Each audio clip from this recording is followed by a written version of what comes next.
Hi, we have a new chapter of One Piece. This is chapter 960. The title is Introducing Kozuki Oden. We have arrived at the scene of tragedy. All the bridges in Wano have been destroyed, thus travel between the various subcontinents is impossible. I don't know why the pagination thing isn't working. What? Why isn't it working? What the heck? Oh boy. Oh boy. Is it picking up from the wrong browser?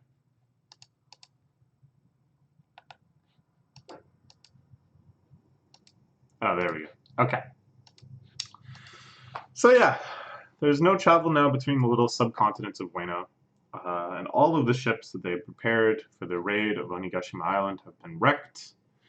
So I'm not sure what they're going to do. And I kind of think because they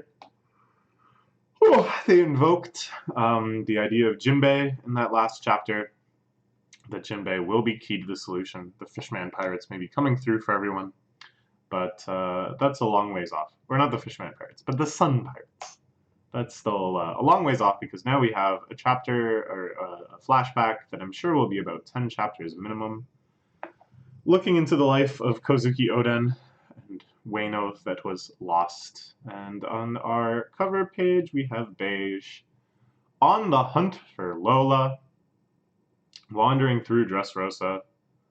Here we see some characters that look pretty familiar, but despite the bragging I do about my One Piece memory expertise, I don't remember who these people are. It's just that this one girl's face looks super familiar.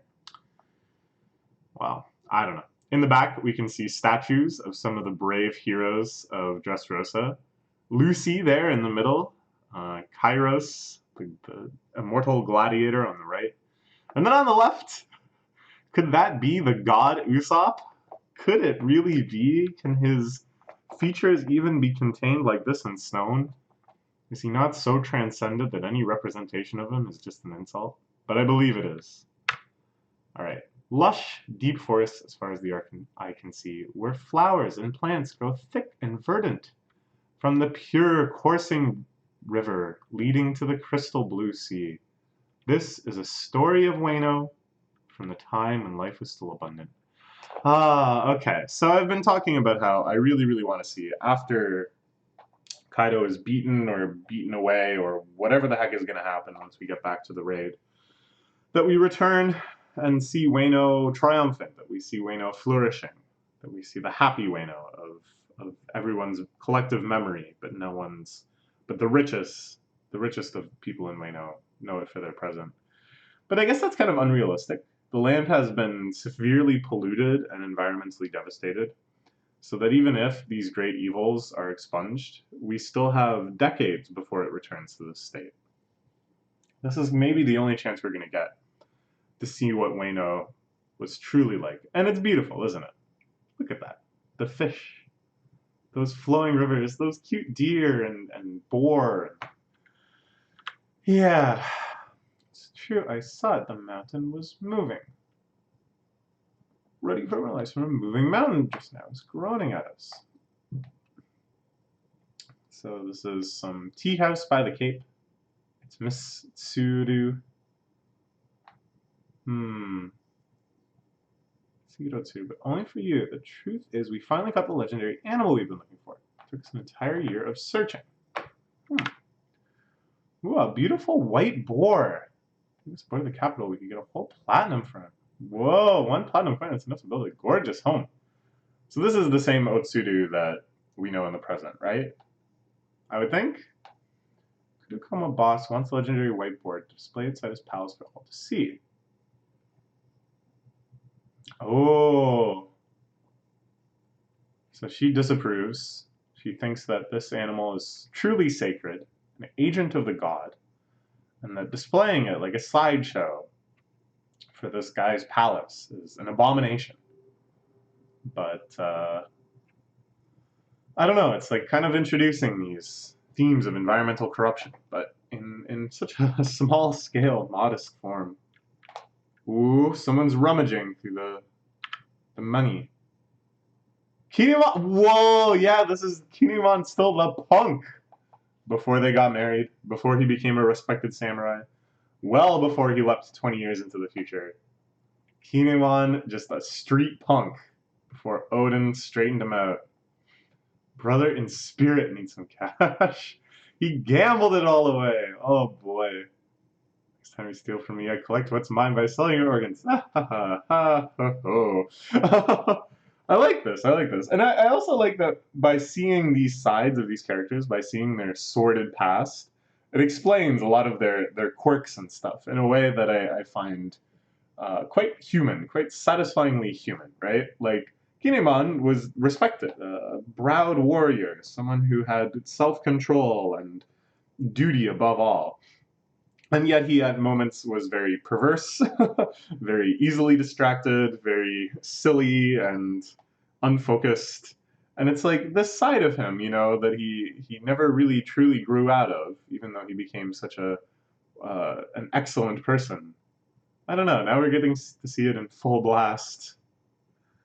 So the cafe people leave. It's nice that they paid. It seems like they're good people, even though they did this questionable action of stealing the boar from nature. Athena Kinemon, the thug from the capital. Whoa! Kinemon tracks them down and beats them up. He got the boar worth 1 platinum. Yeesh, and he mugs their clothes and wallet too. I guess Otsuru had left him with nothing? These rags he was wearing before? Yeah, everything you've got on you, clothes included.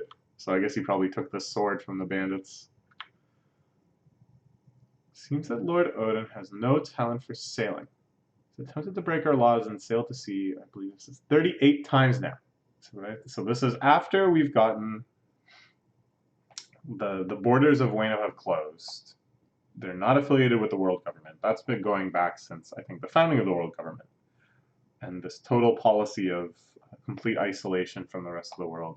We don't really know how long that's been going on, but it's certainly before this. Odin's father is the current shogun during this flashback. To quickly sum up his life thus far, before the age of 1, he threw his wet nurse to the ground. At age 2, he was quick to catch 2 hares at once. At age 4, he obliterated a bear by hurling a boulder at it. At age 6, he was regularly visiting the pleasure halls and spending the palace's money. At the age of 8, in a drunken rage, he engaged in a brawl with other gamblers, and by 9, he was on the Yakuza blacklist, forbidden from entering the gambling den. Whoa! I like how at the start it was more just general feats of strength, and then it progressed more and more to just total degeneracy and both visiting and then getting banned from gambling halls. And really has not very much to do with his strength at all anymore. In revenge, he sent fire to the den and waged war on the Yakuza. Arrested for assault, and this was just at 10 years of age. For rehabilitation as a prisoner, he was sent to the quarry where his talent blossomed. In fact, he rose to the rank of Chief Stone Mason. That's the Kozuki blood in him, which we know, of course, the Kozukis had made the poneglyphs at some point in the past. We know they're excellent stonemasons. From there, he left prison and reformed his ways. When Lord Odin was 14, the capital was in a terrible drought. Unable to bear the sight of people suffering from dried-out wells, he curved the river itself to run through the capital. Resulting flood damages led to another warrant for his arrest. The Lord Odin attempted to ride that river directly out of the country, at which he also failed. Seems quite unnecessary for this vassal of the shogun to be rhyming off all of these failures and and the fact that these brief moments of success are interwoven within them actually only probably makes it more painful for the shogun. He's not only reminded of his son's continual rebelliousness and lack of self-control, but then also these moments where potential shined through, his humanity shined through, his expertise and excellence shined through, and then led again to disaster, ruin, arrest. Yes, we can see why the shogun here is so dismayed. And I don't know what to make of this vassal. Why he's so enthusiastically relaying all this stuff that presumably the shonen already knows all too well. It's just kind of a funny dynamic. I feel like this is a little bit of a comedic scene, just the way that he's in another one. Whoa, and did you remember? He rerouted a whole river and flooded the capital. It's fun. It's like a nice little bit. And yet, of course, we're still learning a whole lot of very important information. Then, when he was 15, he threatened the priest of a secluded mountain temple into sheltering him. He would abduct women from the capital late at night and take them back to his own personal harem. Like something a spirit or goblin would do. Should add, however, the women were always free to leave if they wanted to. So it doesn't seem like he ever was doing anything that terrible, right? He was just wild. He was just completely wild. This secluded mountain temple, I wonder if this has anything to do with the mountain temples up in Ringo that we're familiar with. This, however, provoked the ire of those men in those women's life. Fathers, husbands, hardy samurai who joined their cause. Lord Odin gleefully met them in battle. This was widely known now as the Harem War. Even the Hyogoro family was drawn into the fighting when he attempted to restore peace. So again, another connection to the modern era. Hyogoro, a prominent figure even back then, someone who controlled, I think, probably the most prominent, and I would imagine, just based on how Hyogoro has been characterized, one of the more ethical Yakuza families, right? And this idea of trying to restore peace in this whole crazy harem war situation, which sounds like a late night anime that I wouldn't even watch the PV for, but I guess is something that happened canonically in the past in One Piece. The total number of casualties caused by Lord Odin single-handedly was over, and here the Shogun has had enough. I was quite curious how many he's caused single-handedly. Lord Odin is now 18, and he continues to stir up trouble at a healthy rate. Say nothing to Odin, just give him this. Disowned. It's about time! I guess he felt bad disowning a child, someone younger than 18, even though Odin has never behaved like a child. And we know that Odin is despised by the townsfolk and stuff. We saw at the very beginning of this flashback, after his latest failed attempt to sail free from the country, everyone jeering and mocking and laughing at him. A lot of these, I was already thinking kind of about Frankie when we saw the former state of Kinemon. But I hear Odin as well kind of reminds me of Frankie, this really rebellious punk, someone who is so adamant about their own freedom, about asserting their own agency, that they end up pissing off anyone in their lives. But, you know, Frankie was a very extraordinary and capable person, but Odin here is on another tier. The way his life is described reminds me of hagiography, things describing the lives of the lives of saints, where every period of their life is recounted with specific incidents that show their virtue and saintliness and miraculousness. And it's like everything is just sort of enchanted by the extraordinary person they are. It's not just, oh, from this year to this year they went to school. It's like they went from to school and were blessed with the highest marks that had been achieved in the history of the academy. And there was an incident where the professor was left at a loss during a lecture when asked a question, blah, blah, blah, blah, blah, right? Everything is infused with this just extreme extraordinariness. Yes, this too is Odin. Don't let him get away that time. He went that way. It's Kinemon. Alright, he's running in. He's trying to get to the specific Yakuza family that really wants the white boar. It looks like he owes money to everybody. He's been stealing money from people. He stole money from the Hyogoro family. Hyogoro looking larger than he normally does. Looking like the person who commands the reputation that his elder self does, even though his elder self is a tiny little withered shrimp version of this one. Catch him and flay all the skin off his body. Just don't fight him man to man. He's stronger than any of you. Poof. Yeah. I mean, probably not stronger than Hyogoro, but Hyogoro clearly has better things to do. But yeah, it's neat that even as just this punk Kinemon was unbelievably strong.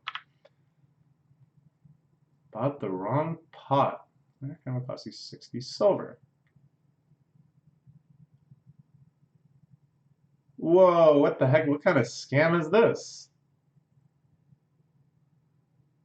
What? Hey, no, that's such a scam. That's such an obvious scam. That's poor idiot kid running the stall. Well, it's not a kid, it's some guy, but he got tricked. Denjiro tricked the heck out of him. He built 30 silver off the, yeah. Silver. Oh my gosh, I've been mispronouncing everything today. I don't know why. Stumbling over my words. Denjiro, huh? I assume this is someone else that we know in the future. They're so young. But I can't think of who it is. Oh, and is this Odin himself? Yes, yes. It is a funeral, so crying is expected. The cremation is finished, so the family was going to go in and collect the bones. But look at him, he's boiling a pot of Odin over my father's remains. Oh my god! There's no reason for this. This is totally unacceptable. He's just wow, and you can see the bones and stuff right there. Holy crap. Jeez, wow, Odin is, man. This is like not at all the sort of person that I thought he would be. Like the other stuff, I was like, whoa, okay. But, you know, they kind of highlighted in the end good intentions. Still letting the women be free to go back if they want. Like, questionable, very questionable, but in the end it's like, but he must have a good heart. But something like this, my God, something like this. Why in the world, what possible good excuse could you have for deciding to boil your Odin over the remains, the burnt up remains of someone, of a real human being? His sake jug says flour on it, by the way, in case you were curious. Yeesh! What the heck is this? Why do you like this? He drains the soup too. Oh! So long then. The next drink we share together will come in the afterlife. Katsuzo. So this wasn't disrespect. I thought way too quickly. This wasn't disrespect. This wasn't him just being an asshole for the sake of being an asshole. Or somehow being so callous and completely ignorant that he thought that this was just a nice, convenient fire for him to boil his pot. No, this was his way of paying tribute to what was clearly a friend, Katsuzo. Ah, I got a little tricked. The way they depicted that was so good. His obnoxiousness and gluttony came across so well that I couldn't even consider some fairly legitimate reason. And now the family will pardon my interruption. Yeah, like, I don't know. That's how he just saw it. It was just a little interruption.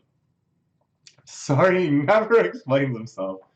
This is some sidekick of Odin's, I guess. Shouting out hasty excuses, chasing after him. Whoa! Some of the wives and daughters swooning. Even this little girl on the bottom right of the panel with hard eyes. My gosh. Odin's speech is just too powerful, too charismatic, too compelling. Yes, but I'll accept a bribe too. Fire's got... Okay, okay. So this guy that was chasing him, I guess, is some sort of cop. That maybe is constantly in this sort of cat and mouse game with Odin, or kind of cat and gigantic super powerful mouse that doesn't care about the cat at all. Fire is broken out. It's not a fire, that's big. Ooh, this must be the moving mountain.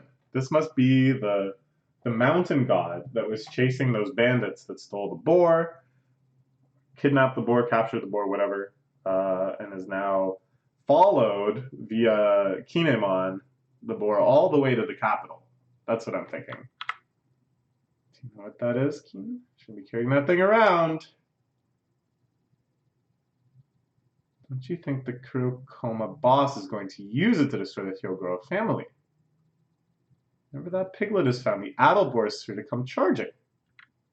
It's a white boar the size of the mountain. That's what they call the mountain god. Yeah. Hoo, hoo, hoo. Here we go. The mountain god. The mountain god is real. We'll all be devoured. Many have succumbed already. Abandon the capital. Free for your lives. Ho ho! Oh, of course, and this is how Odin responds. Give the boar to me. He's ready to fight.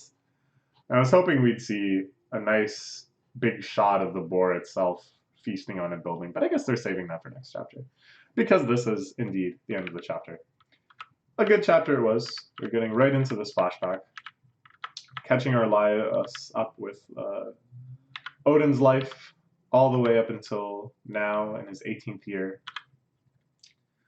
We see little slices of Wano at the time, a much less depressed, much more lively place, but still full of hoodlums, full of danger, full of rampaging wild mountain boar. Still a land of adventure, still definitely the sort of place that One Piece thrives in showing us. So I'm looking forward to more. It looks like we'll have a nice little boar adventure that kind of just shows off more of Kinemon, maybe introduces him to some of the other characters that we know will be significant in his life.